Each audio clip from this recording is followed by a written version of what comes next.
Are you about to spend your first real money on a cruiser? And has someone in the comments already told you exactly which one to get? Because that recommendation might be the most expensive advice you ever take. Right now, 7 cruisers are being sold to beginners who have no idea what they're actually signing up for. Not because the bikes are terrible, because the ownership equation is wrong for someone who's still learning. We're counting down the worst offenders first, then flipping to 5 that actually make sense. One specific weight figure later in this list is going to completely change how you see the words beginner-friendly. Number 7. Kawasaki Vulcan S650. On paper, this is the logical choice. Modern fuel injection, parallel twin, adjustable ergonomics for different rider sizes, Kawasaki reliability. What's not to like? And honestly, the engine is good. Smooth, predictable, not going to get you in trouble on the throttle. The adjustable ergo system is a genuinely useful feature that nobody talks about. That part of the reputation is real. Here's what changed. The Vulcan S has sat essentially unchanged since 2015, and Kawasaki has quietly redirected its energy and enthusiasm toward adventure bikes and naked street fighters. The cruiser side of their lineup has been shrinking, not growing. Dealers know it. Walk into most Kawasaki dealerships today, and the floor space, the enthusiasm, and the accessory selection tell you exactly where their priorities are. And the Vulcan S isn't it. For an experienced rider who wrenches at home, that's manageable. For a beginner who's going to drop this bike, and you will drop it, everyone does, and then need a fairing piece, a specific mounting bracket, or just someone at the dealership who actually cares, the ecosystem is thin. The online community is a fraction of what Honda and Yamaha cruiser riders have access to. You're buying a decent motorcycle into a quiet room. Compare that to the Honda Rebel 500 at a similar price point. Deeper community, better resale, dealers who actively push accessories and service because the platform is a priority. The Vulcan S doesn't fail you, it just doesn't catch you either. Number 6. Honda Rebel 1100. The word Rebel is doing a lot of heavy lifting in Honda's marketing. The Rebel 500 earned that name. Light, manageable, genuinely approachable. Then Honda put the same badge on a motorcycle that tips the scales at roughly 490 pounds wet and called it accessible. And yes, Honda's build quality is real. The parallel twin in the 1100 is refined and capable. The DCT option is an impressive piece of engineering. None of that is the problem. The problem is that 490 plus pounds is not a beginner weight, regardless of what the nameplate says. New riders drop bikes in parking lots, in driveways, backing out of gas stations on a slight incline.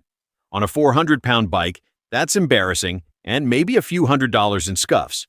On a 490-pound bike, you're looking at bent levers, cracked bodywork, scraped exhausts, and a repair bill that might run $1,500 before you've ridden a full season. More importantly, you've just wrecked your confidence at the exact moment you needed to be building it. The DCT makes this worse in a specific way. It's marketed as making riding easier, and for experienced riders, maybe it does. For a beginner, it removes the clutch and throttle feedback you need to actually feel what the bike is doing. You're not learning to ride. You're managing a system. The Rebel 500 exists. Same family, same Honda reliability, 80 pounds lighter, a couple $1,000s cheaper, and genuinely built for someone in their first year. Buying the 1100 as a beginner because it says Rebel is like buying a 400-pound punching bag because you're just getting into boxing. The name doesn't change the weight. Number 5. Royal Enfield Meteor 350. Here's where it gets more complicated, because Royal Enfield has genuinely improved. The 350 platform is better than anything the brand produced 10 years ago. Smoother, more reliable, real fuel injection, legitimate build quality improvements. The styling is honest retro, not costume. The price is competitive. If you're near a Royal Enfield dealer in a major metro area, the Meteor 350 may be a reasonable bike. That conditional is the whole story. Royal Enfield's U.S. dealer network is still thin and geographically clustered. In large parts of the country, the nearest authorized dealer might be 2, 3, or 4 hours away. For a beginner in that situation, warranty coverage is almost theoretical.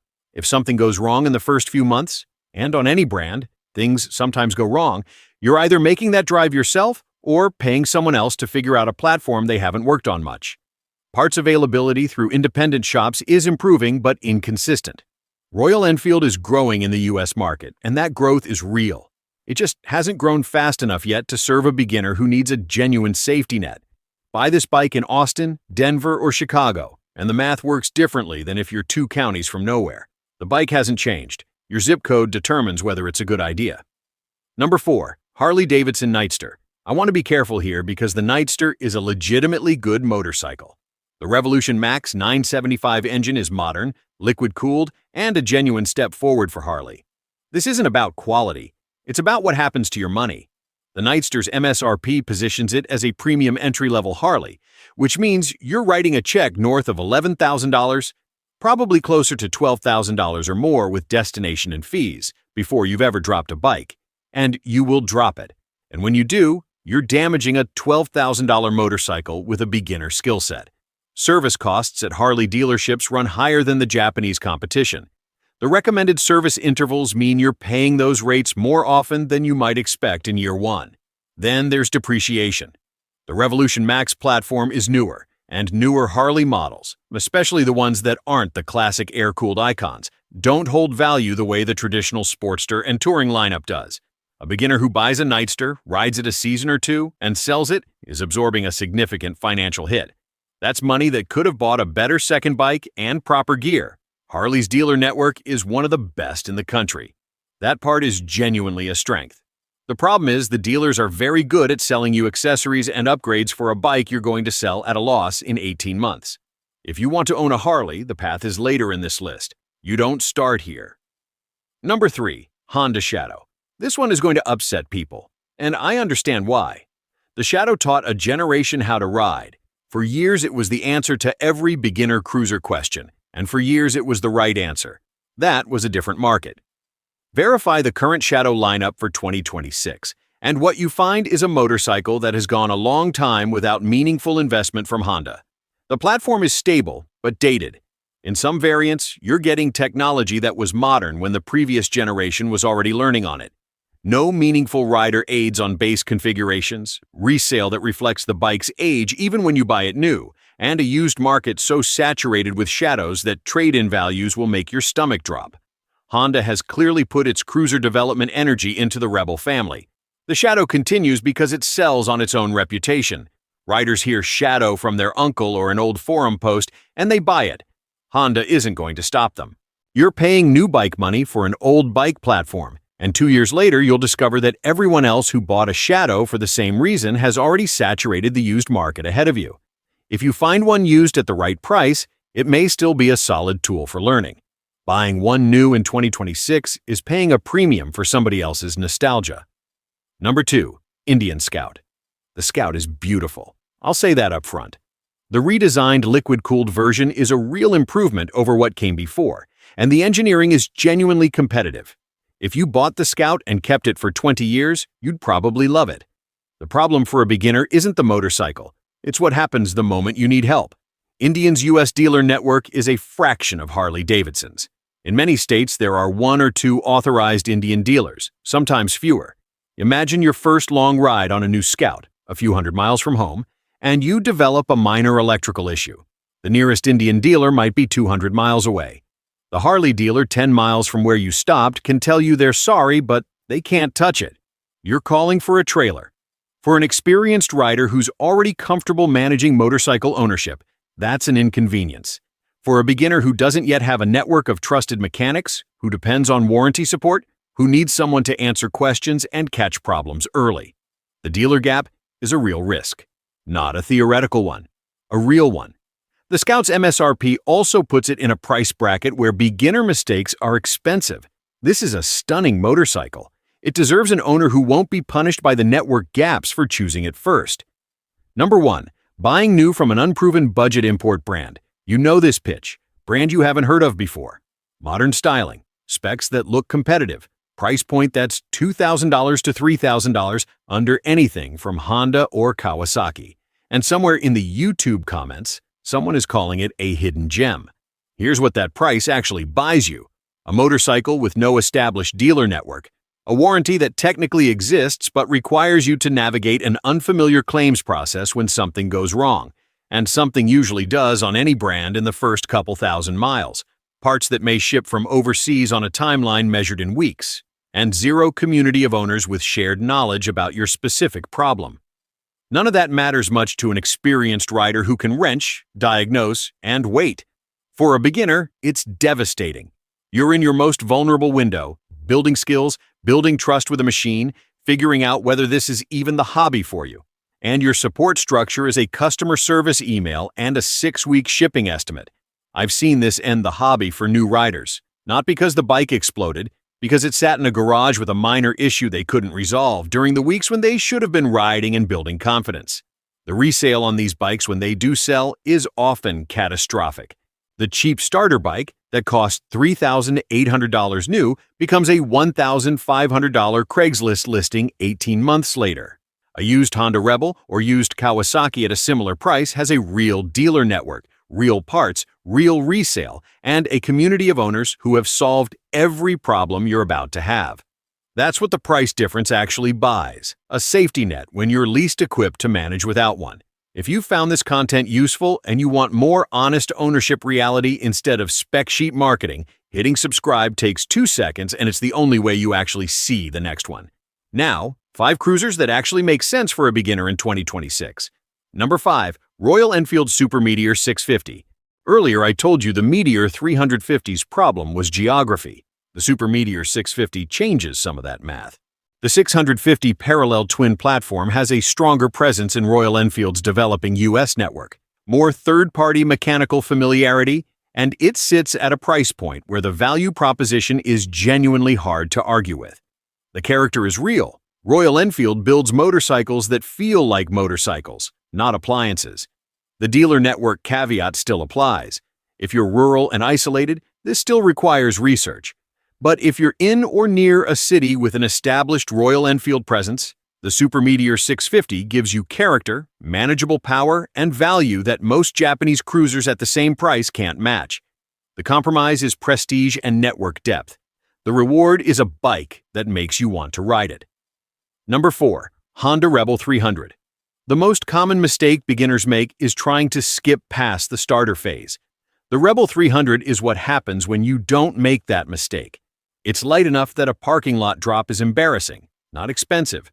Honda's dealer network is the deepest in North America. There are markets where finding a Honda dealer is easier than finding a gas station. ABS is available. Resale is strong because the used market knows what these bikes are worth.